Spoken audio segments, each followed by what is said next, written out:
Bonjour à tous et bienvenue pour notre masterclass créer une campagne sur Pinterest Ads Manager. Juste avant de commencer, n'hésitez pas à regarder vos paramètres audio disponibles en bas à gauche de Zoom pour choisir vos préférences et ne pas avoir de problème durant cette présentation. Deuxième point, nous aurons une question-réponse à la fin de ce webinaire. Donc n'hésitez pas à poser vos questions directement dans le chat. Nous ferons une sélection à la fin pour répondre au plus de questions possibles en fonction du temps que nous aurons à y consacrer. Donc nous allons pouvoir commencer. Donc je vais me présenter rapidement. Je suis Abel Masson, Client Account Manager chez Pinterest, côté retail e-commerce. Et je vais présenter cette masterclass accompagnée de Kathleen, également Account Manager chez Pinterest, avec qui on travaille dans la même équipe. Au programme aujourd'hui, nous allons avoir plusieurs parties. Donc, dans un premier temps, la présentation de l'Ads Manager, donc la plateforme Pinterest, qui va vous permettre donc de créer vos différentes campagnes publicitaires sur la plateforme. Ensuite, nous allons pouvoir regarder ensemble comment planifier vos campagnes, comment choisir les bons objectifs en fonction de vos objectifs que vous vous fixez en interne. Nous allons également pouvoir voir comment lancer une campagne sur cet outil, mais aussi regarder comment vous allez pouvoir analyser les différentes performances que vont réaliser vos campagnes. Et enfin, nous finirons avec les bonnes pratiques que nous recommandons pour avoir les meilleures performances sur la plateforme et aussi le question-réponse comme je l'évoquais au début. Pour cette première partie, donc sur la présentation de l'Ads Manager, donc à quoi va vous servir l'Ads Manager? On peut voir sur la prochaine slide qu'elle répond à trois tâches essentielles, qui est donc de créer, gérer et analyser vos campagnes. Donc, dans un premier temps, sur créer, c'est sur l'Ads Manager que vous allez avoir la possibilité de créer vos campagnes et donc de choisir vos objectifs de campagne, de définir le ciblage que vous souhaitez, mais aussi donc le choix des créatifs que vous allez vouloir pousser dans vos différentes campagnes. Euh, c'est sur cet outil-là aussi que vous allez pouvoir donc gérer le suivi des campagnes et voir l'évolution des performances tout au long des campagnes qui vont tourner. Et également donc analyser les différentes performances, notamment avec différents dashboards qui vous seront présentés par la suite par Kathleen, ou alors par des extracts que vous allez pouvoir faire directement via la plateforme pour les sortir en format CSV, pouvoir les utiliser au sein d'autres outils et analyser les performances des campagnes.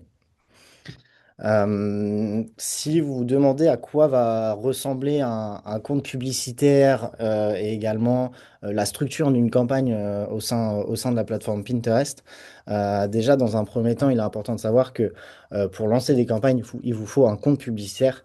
Sur ce compte publicitaire, c'est là que vous allez retrouver l'ensemble de vos informations sur votre entreprise, dont les informations de facturation, des autorisations. Et c'est donc dans ce compte publicitaire-là que vous allez pouvoir créer vos différentes campagnes. Et donc, sous ce compte, vous allez retrouver vos campagnes sur lesquelles vous allez choisir vos différents objectifs en fonction de ce que vous voulez atteindre avec ces campagnes. Dans ces campagnes-là, vous allez retrouver vos groupes d'annonces. Vos groupes d'annonces, c'est à ce niveau-là que vous allez avoir la possibilité de définir votre ciblage d'audience sur les différents ad groupes que vous avez dans vos campagnes, mais aussi choisir le budget ainsi que les stratégies d'enchères à appliquer sur ces campagnes. Dans chacun groupe d'annonces, vous allez avoir la possibilité de sélectionner plusieurs créatifs, donc qui peuvent être des images, des vidéos, mais également donc les textes, descriptions que vous voulez les définir et aussi les URL de redirection que vous allez vouloir appliquer pour vos campagnes. Donc l'important à retenir, c'est que vos campagnes regroupe l'ensemble de vos groupes d'annonces et vos groupes d'annonces vont regrouper vos différentes annonces que vous souhaitez diffuser sur vos campagnes. Ça, c'est le schéma classique que vous allez avoir sur une campagne manuelle sur Pinterest qui ressemble globalement à ce que vous pouvez retrouver aussi sur d'autres plateformes. Donc, c'est quelque chose qui est assez commun là-dessus. Maintenant que vous avez une vision assez rapide sur la structure d'un compte et de Ads Manager, on va pouvoir se pencher sur la partie planification. Et donc, comment vous allez sélectionner le meilleur choix de campagne pour vos objectifs. Donc, tout d'abord, l'important, c'est de bien définir de votre côté votre objectif commercial, qui peut être tout simplement de vouloir améliorer le chiffre d'affaires, de vouloir générer de la notoriété de marque pour une sortie d'un nouveau produit, par exemple. Donc tout ça devoir être défini de votre côté en amont avant de lancer une campagne sur Pinterest pour être sûr que la campagne que vous allez créer va pouvoir répondre à cet objectif. Pour s'assurer que tout ça soit aligné, on a aussi l'objectif SMART qui peut être très utile lors de la planification. Ça va vous permettre d'avoir un objectif qui va être spécifique, mesurable, atteignable, réaliste et surtout temporel, puisque c'est là que vous allez pouvoir vous dire, par exemple, je souhaiterais augmenter de 15% mon chiffre d'affaires sur telle gamme de produits dans les 6 prochains mois en ciblant uniquement les femmes de 18 à 24 ans.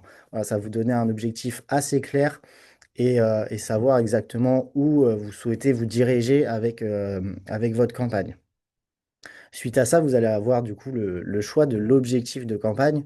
Donc là, vous allez pouvoir directement le faire dans Pinterest. Et c'est donc là que vous allez devoir être un peu plus précis et vous assurer que le choix soit le bon en fonction de l'objectif. Si par exemple vous souhaitez générer du trafic, un choix de campagne ne sera pas forcément sur de la notoriété. Donc, par exemple, si vous souhaitez générer 50 000 visites de page sur les 3 prochains mois, vous allez devoir choisir le bon objectif. Les différents objectifs qui sont disponibles chez Pinterest, nous en avons 5, donc qui vont répondre à différents objectifs, comme je le disais. Donc, dans un premier temps, on a la partie du coup développer la notoriété de votre marque avec deux choix différents. La notoriété de marque qui va être là plus dans un objectif de reach, donc de toucher le maximum de personnes possible sur la plateforme, ou alors un choix de complétion de vidéo qui va tout simplement avoir pour objectif de réaliser les meilleures complétions de vidéos sur ce que nous allons diffuser. La seconde possibilité, c'est de la considération. Donc tout simplement susciter de l'intérêt auprès des utilisateurs Pinterest avec de la génération de clics, génération de visites sur le site web en fonction de l'objectif que vous vous fixez. Et enfin, nous avons la partie donc générer des conversions avec des campagnes de conversion assez classiques ou alors des ventes par catalogue qui, elles, vont se baser sur un flux produit euh, sur vos campagnes, contrairement aux autres campagnes qui vont, elles, utiliser des images ou vidéos, peu importe ce que vous avez sous la main.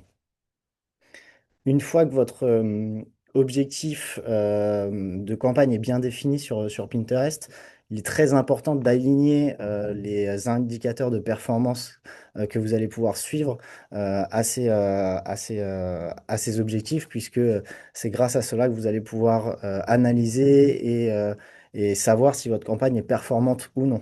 Donc, par exemple, sur une campagne de considération, comme je prenais l'exemple tout à l'heure, où l'objectif va être donc de générer des clics. L'important va être de regarder donc le nombre de clics générés, le taux de clic, donc le CTR, ou alors le coût par clic pour vérifier que ces campagnes soient performantes sur la plateforme. On s'est permis de vous faire aussi un récap en tableau de plusieurs exemples d'objectifs commerciaux que vous pouvez vous fixer avec un objectif média, mais aussi l'objectif de campagne que cela va représenter sur Pinterest, avec les différents indicateurs que vous avez sur la droite. Donc, par exemple, si on prend la première ligne, si l'objectif est de générer des achats online via le paiement final, l'objectif média est donc de générer des ventes sur votre site web. Donc, l'objectif que vous allez pouvoir sélectionner sur Pinterest, vous en avez deux de disponibles, la conversion ou alors la vente par catalogue en fonction de ce que vous avez sous la main, si vous avez un catalogue ou uniquement des images. Et donc, les KPI que vous allez pouvoir suivre va être le coût d'acquisition, taux de conversion ou alors le retour sur investissement avec le ROAS. Maintenant que vous avez voilà, en tête comment planifier votre campagne, comment et structurer une campagne dans Ads Manager, on va pouvoir se pencher maintenant sur la partie lancement de campagne et donc voir les différentes options qui vont vous être offertes sur la plateforme. On trouvait ça intéressant de vous présenter Pinterest Performance Plus, donc la suite IA que va proposer Pinterest pour la création de vos campagnes, puisque c'est avec celle-ci que la majorité des campagnes sont maintenant lancées sur notre application. C'est un vrai gain de temps pour le lancement des campagnes. Comme vous pouvez le voir, c'est 50% des saisies en moins qui sont requises pour la création des campagnes. Et c'est surtout un gain au niveau des automatisations et surtout des optimisations qui sont faites sur les campagnes. On voit qu'on a de meilleurs résultats sur les campagnes Performance Plus, comme l'indique là le chiffre sur la droite. On a des CPC et CPA qui peuvent être 20% inférieurs sur des campagnes Performance Plus en comparaison avec des campagnes classiques. Donc c'est un vrai gain de temps de votre côté sur la création de la campagne, mais aussi en termes de performance pure sur Pinterest.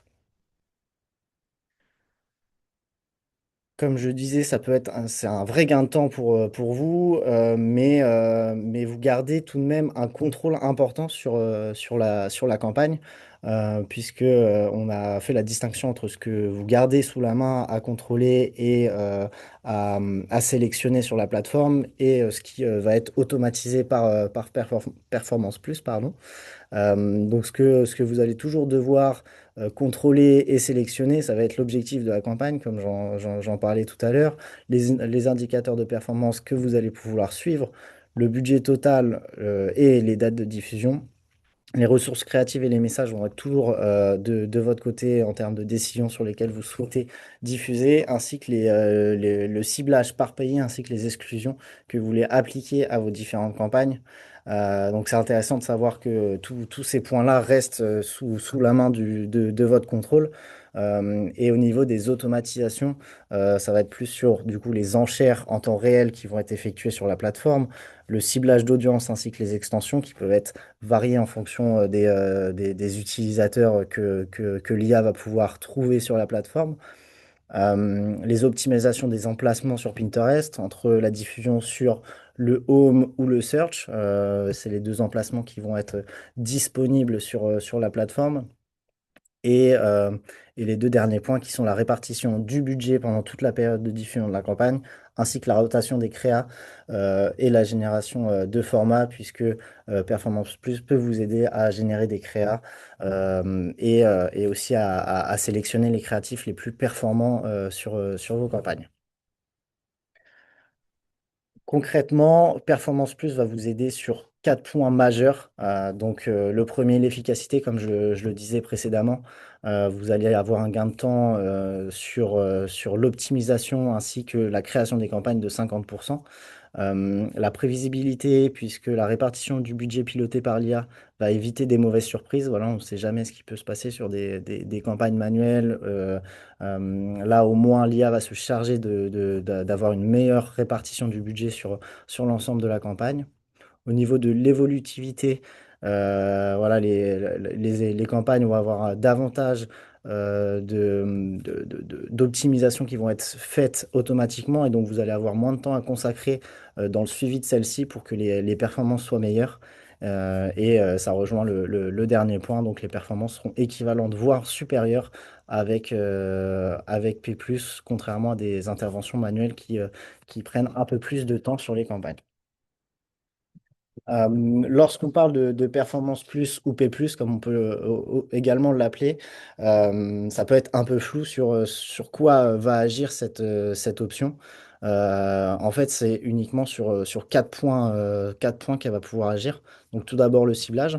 En fait, au lieu de devoir sélectionner la liste de mots-clés que vous allez vouloir cibler sur la plateforme ou les centres d'intérêt sur lesquels vous pensez que les utilisateurs vont être le plus chauds par rapport à votre marque et à vos produits, l'IA va le faire automatiquement et va toucher les utilisateurs qui vont avoir le plus de points chauds avec votre marque, ce qui va vous faire un vrai gain de temps sur la sélection du ciblage. En termes d'enchères, ça va être également sur ça que P+ va pouvoir travailler avec un ajustement dynamique sur les enchères pour générer un maximum de résultats avec le budget que vous lui avez accordé. Au niveau du budget, c'est P+, qui va pouvoir aussi distribuer plus efficacement le budget en fonction des jours, puisqu'elle va se permettre de varier les investissements avec une variance de 25% maximum par jour sur la diffusion des campagnes pour s'assurer qu'on diffuse uniquement sur les profils les plus intéressants pour votre marque.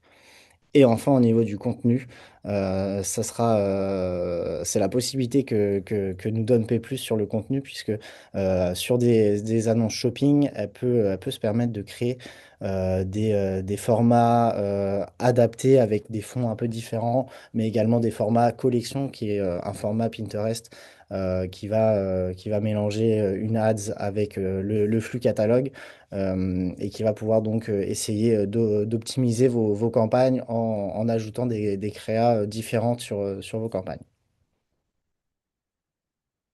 On s'est permis aussi de vous ajouter une slide pour comparer donc ce qui est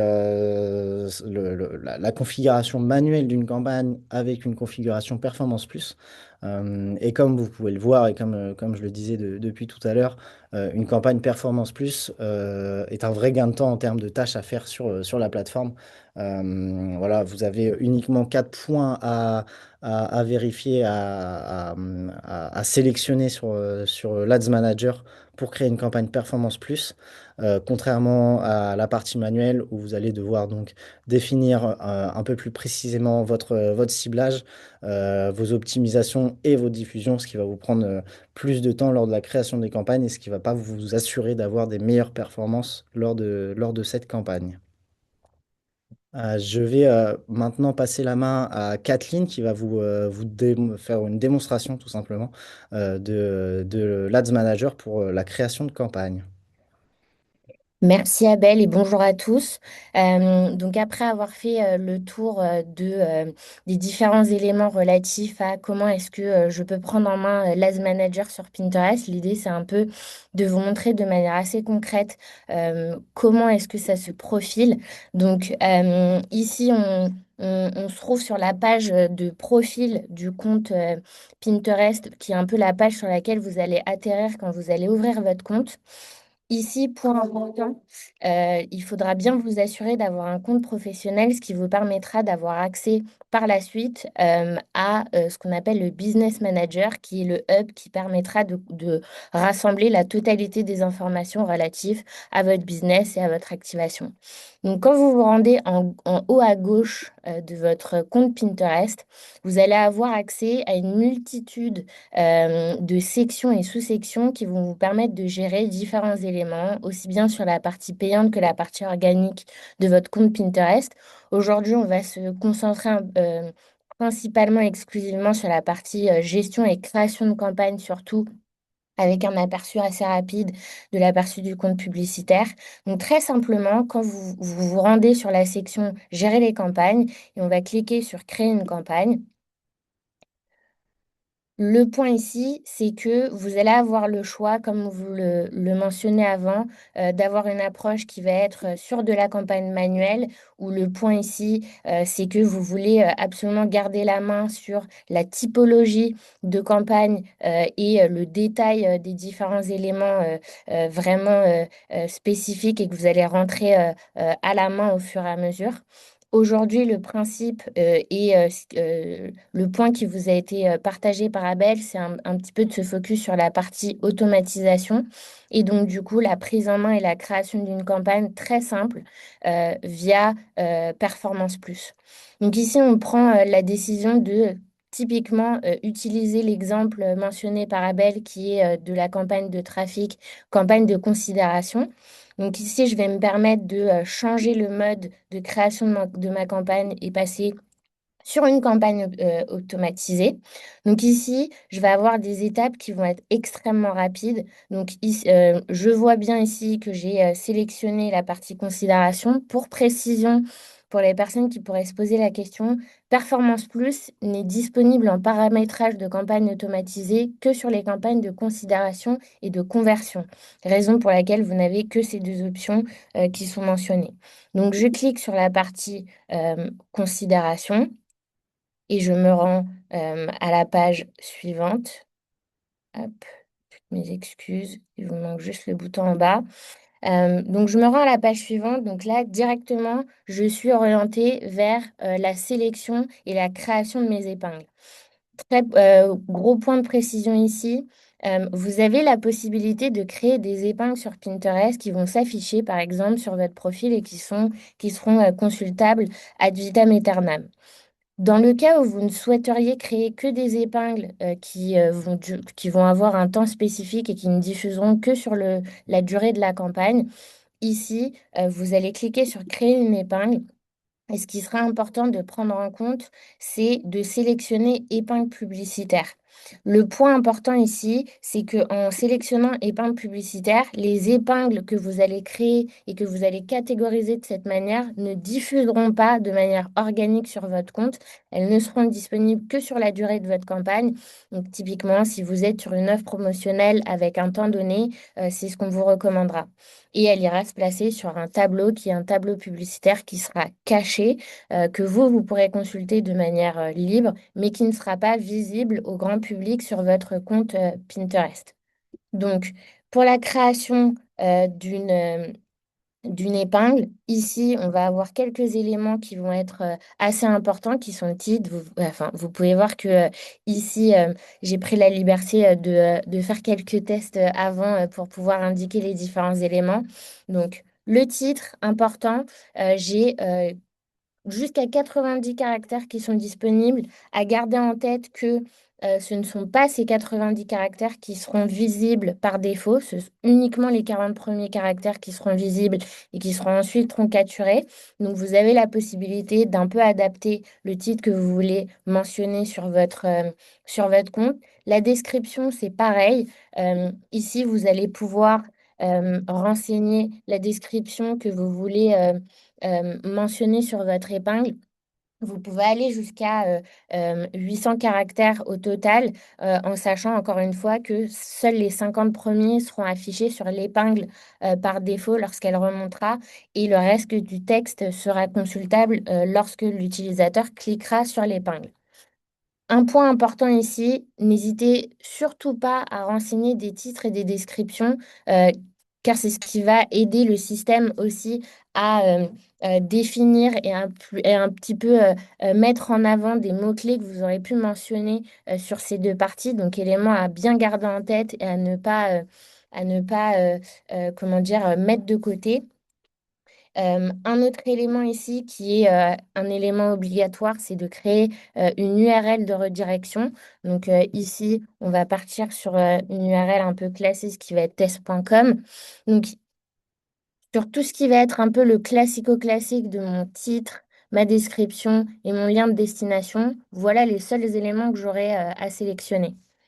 Maintenant, le point, ce sera de pouvoir aller chercher, par exemple, une image. Donc là, on va sélectionner une image qu'on renseigne dans la campagne. Et de manière très simple, j'ai une épingle classique, d'image classique, qui est disponible et je vais pouvoir du coup aller chercher, aller créer mon épingle dans ma campagne. Juste point de précision, vous avez la possibilité d'aller sur des formats qui sont un petit peu plus complexes, comme un carrousel. Très simplement, ici, vous aurez simplement à cliquer sur le bouton qui est mentionné ici, dans lequel vous pourrez rajouter des images supplémentaires pour pouvoir créer ce carrousel à l'instar de ce que vous pouvez avoir sur d'autres plateformes aujourd'hui.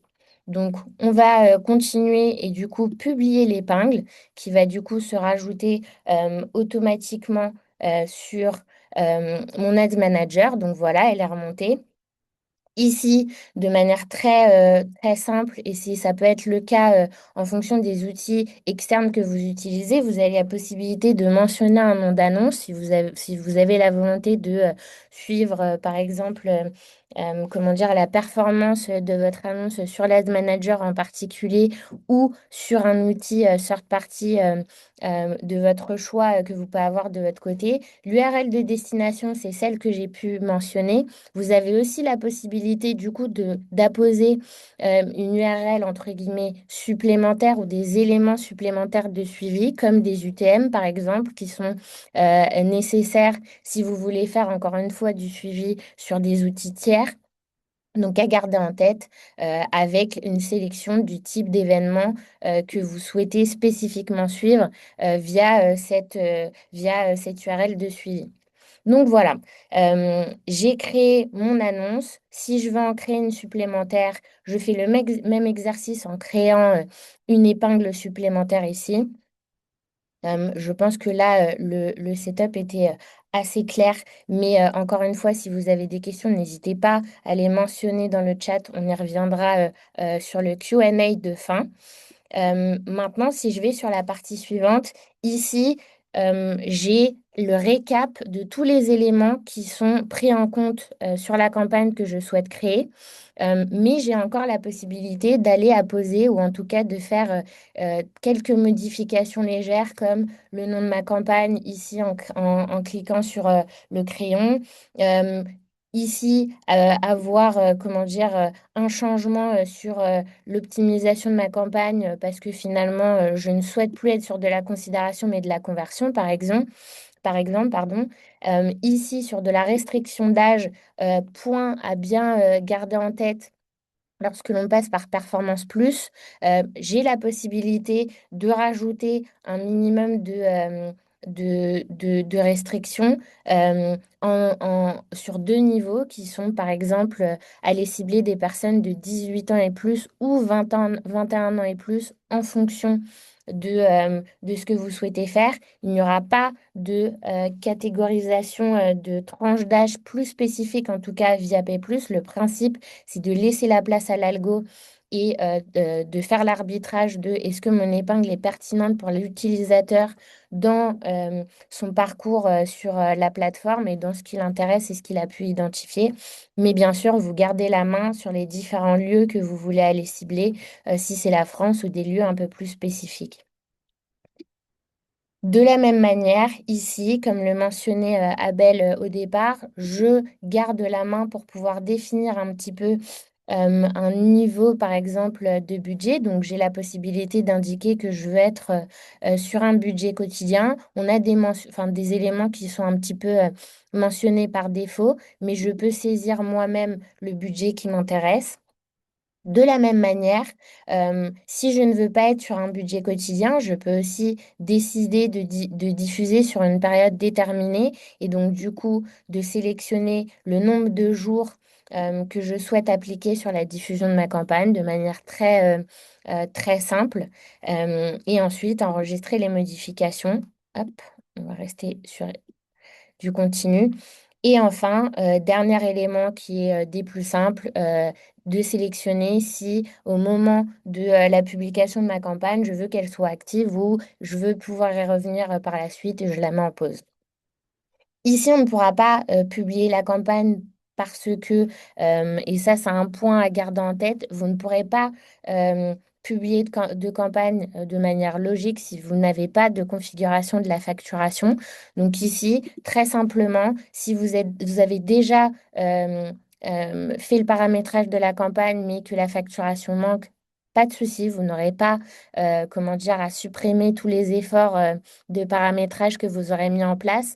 Vous serez simplement redirigé sur la page de facturation pour pouvoir renseigner les différents éléments relatifs à votre carte ou le moyen de paiement que vous décidez de choisir pour la diffusion.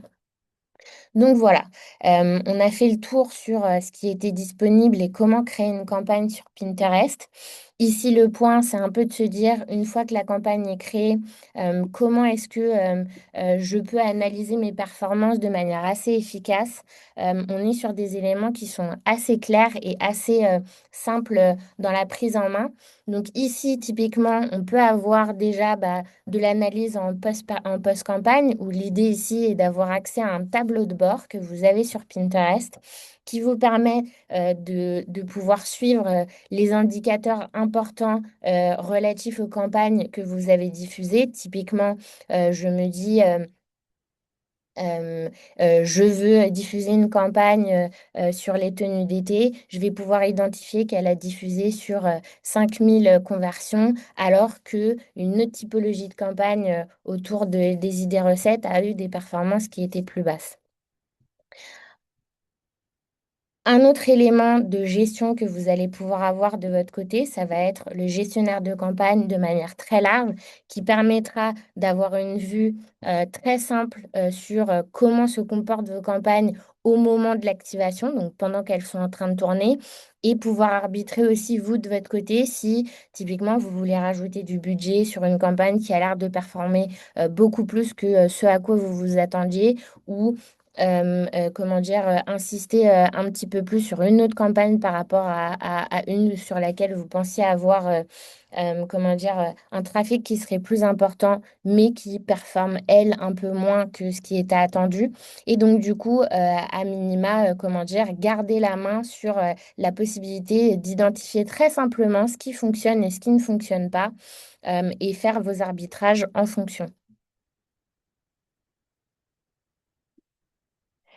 Enfin, un autre point sur la partie analyse des performances, vous aurez aussi la possibilité de tomber sur l'aperçu des annonces. Donc ici, très simplement, à l'instar de ce que vous pouvez avoir sur ce qui tourne sur vos campagnes et le gestionnaire de campagne qu'on a vu juste avant, vous allez pouvoir rentrer un petit peu plus dans la granularité et analyser aussi le niveau de performance de vos annonces en termes de dépenses, de diffusion et avoir un aperçu assez rapide pour pouvoir encore une fois arbitrer sur ce que vous souhaitez. Un élément qui est aussi important et sur lequel on vous conseille de jeter un œil, c'est la partie recommandation que vous voyez à l'écran, où le système se permet de vous faire des recommandations d'optimisation des campagnes pour pouvoir leur permettre de diffuser de la manière la plus optimisée par la suite et sur le temps restant qu'elle peut voir dans la diffusion. Enfin, et comme le mentionnait Abel plus tôt, vous aurez la possibilité effectivement de sortir des rapports personnalisés sous des formats CSV téléchargeables à rentrer dans des rapports externes de votre côté sur lesquels vous pourrez mentionner les différents indicateurs de succès, KPI, les plus importants par rapport aux objectifs que vous aurez déterminés. Donc, une fois avoir fait le tour de comment analyser les campagnes, on voulait passer un tout petit peu de temps sur la partie bonne pratique. On a un petit peu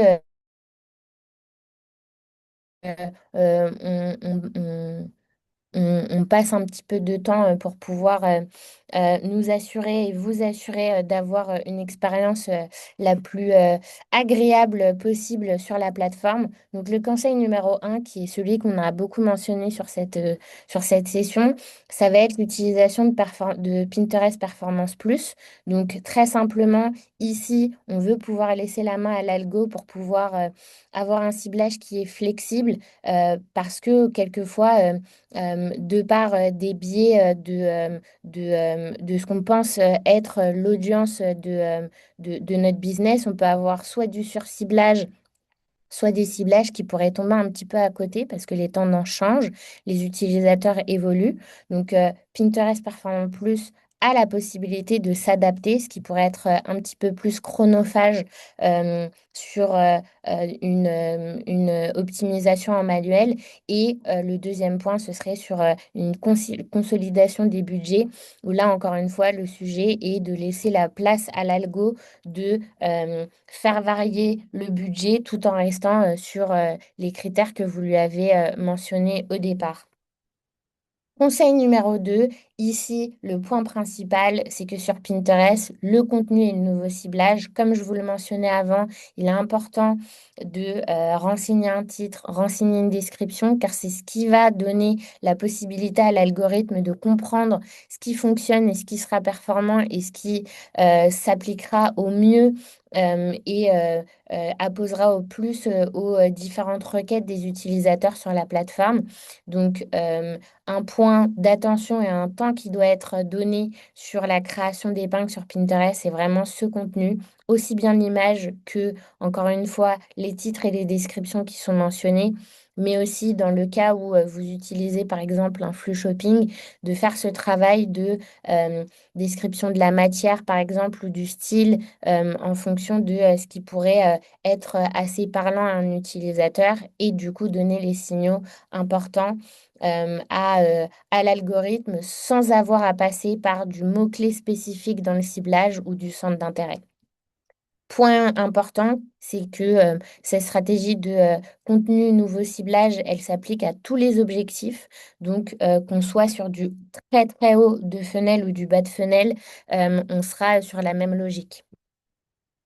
Conseil numéro 3, encore une fois, dans la même lancée, le but est d'alimenter l'algorithme.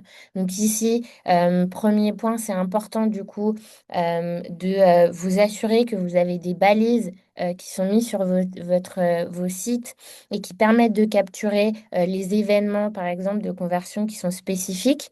Donc quand on se parle d'événements, on se parle par exemple d'un tag qui va suivre l'événement de visite de page, d'ajout au panier, d'achat, ce qui permettra à l'algo de pouvoir définir en fonction de ce que vous lui demandez s'il est sur la bonne route parce que on a une bonne croissance entre guillemets pardon, de ces événements euh, pour pouvoir arbitrer sur quels sont les produits qui sont intéressants ou en tout cas les annonces qui sont intéressantes à pousser.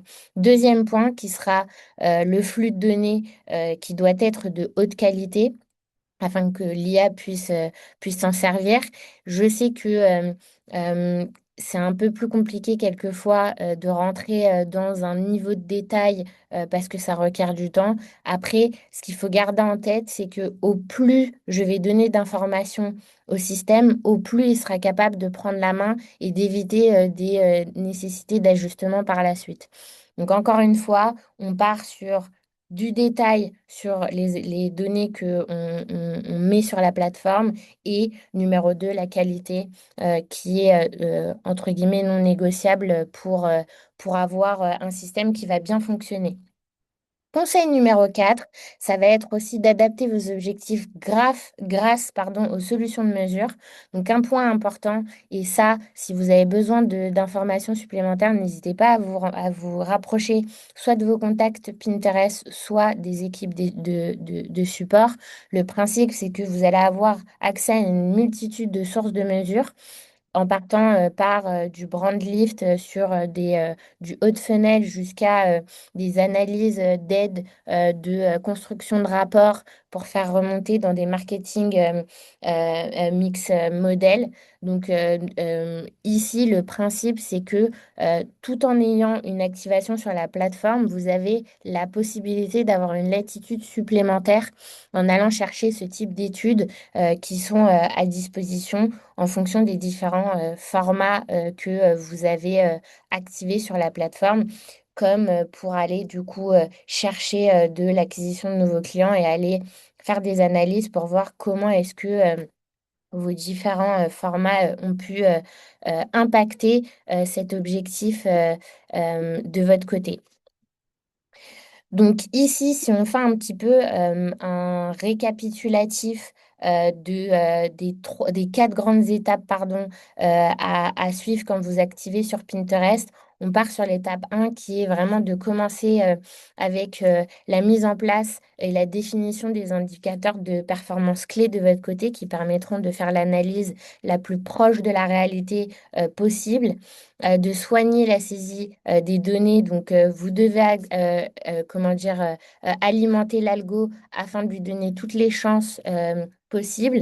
Numéro 3, entre guillemets, faire confiance à l'automatisation.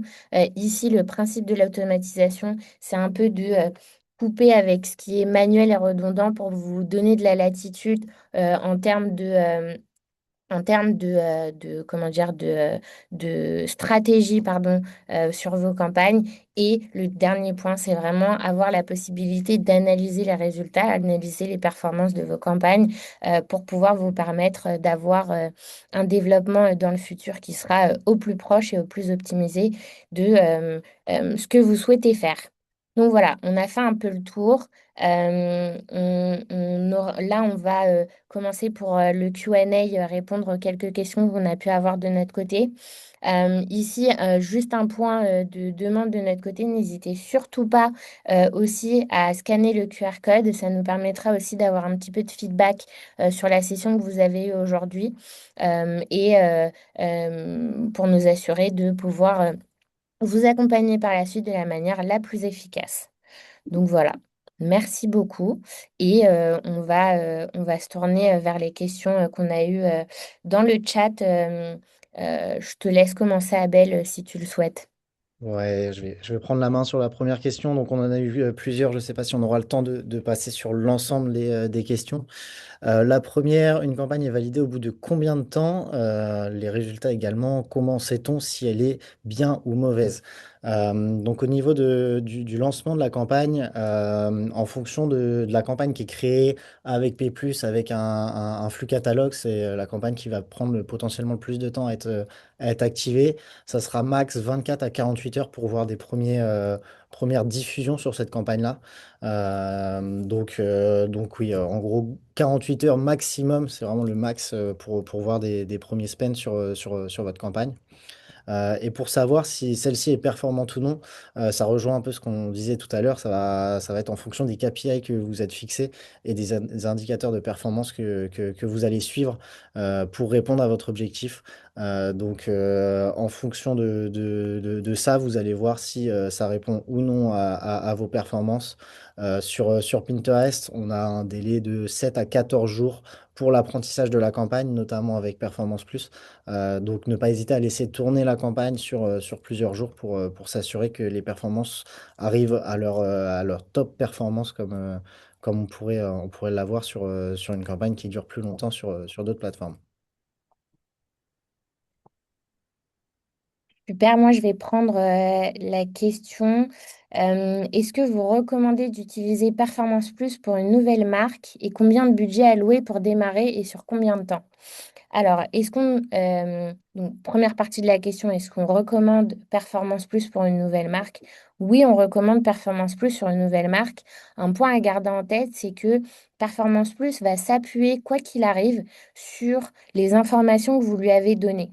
Donc, le point, c'est que même si la marque est nouvelle, il va avoir la possibilité d'aller comment dire, faire le tour des visuels que vous lui avez paramétrés, des titres, des descriptions et apprendre au fur et à mesure des différents éléments que vous avez setupés sur le compte. Typiquement, on parlait de l'importance de donner les bons signaux.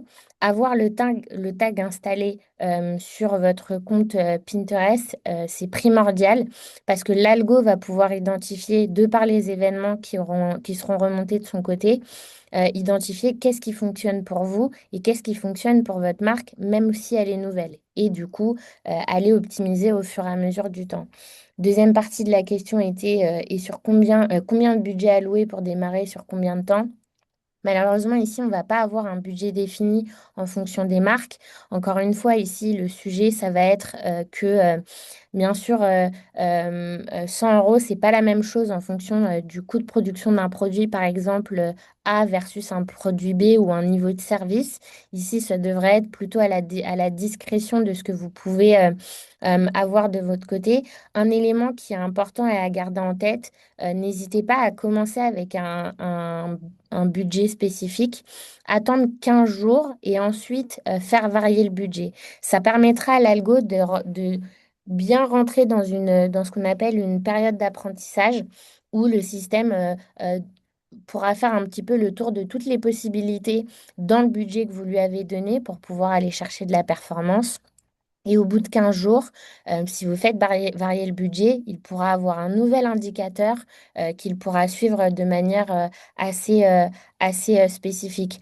Encore une fois, point important, je ne recommande pas de changer les budgets de manière trop fréquente. Si vous le pouvez, changez le budget que au bout de 2 semaines. Et si vous faites des variations un petit peu plus, comment dire, rapprochées en termes de timing, n'hésitez pas à faire des variations de pas plus de 20% du budget. Comme ça, vous ne rentrez pas de manière systématique dans une période d'apprentissage. Pour les campagnes P+, peut-on exclure des audiences Ah non, pardon. On peut exclure des audiences, mais on ne peut pas inclure des audiences personnalisées telles que les visiteurs du site web. Si vous avez cette possibilité-là, lorsque vous ajoutez donc le choix des audiences CRM que vous avez pu ajouter sur Pinterest, vous avez la possibilité de exclure ou inclure cette liste d'audiences, ce qui va vous créer un groupe d'annonces différent dans votre campagne. Donc, vous aurez un deuxième groupe, voire un troisième groupe d'annonces qui sera créé dans votre campagne Performance Plus. Vous avez cette possibilité sur Pinterest. Question suivante, et si je ne me trompe pas, dernière question qu'on pourra prendre aujourd'hui. La question était, faut-il mettre tous les mots-clés dans la description? Donc ici, le point, c'est que effectivement, si vous avez des mots-clés qui sont très spécifiques à votre produit, je donne un exemple, vous vendez des bottes, c'est important de mentionner si c'est des bottes en cuir, si c'est des bottes en daim par exemple, ou des couleurs spécifiques, ou alors des matières qui vont être spécifiques, ou voire même des styles par exemple que vous souhaitez mettre en avant parce qu'ils sont proches de la typologie de bottes que vous sortez. Exemple, bottes de pluie versus bottes de cow-boy. Le point important que je tiens à préciser tout de même, c'est que l'idée n'est pas de faire un listing de mots-clés dans votre description. Si vous voulez pouvoir mentionner tous ces mots-clés, créez des descriptifs de la botte, comme celles qu'on peut trouver sur des sites internet sous forme de phrases. Et le système s'occupera d'aller chercher les mots-clés importants dans la description et dans le titre que vous avez mentionné.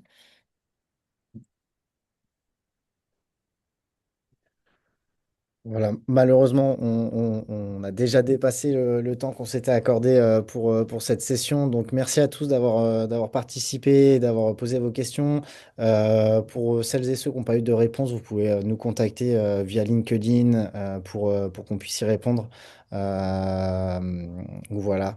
Merci à tous et je vous souhaite une excellente journée. Merci.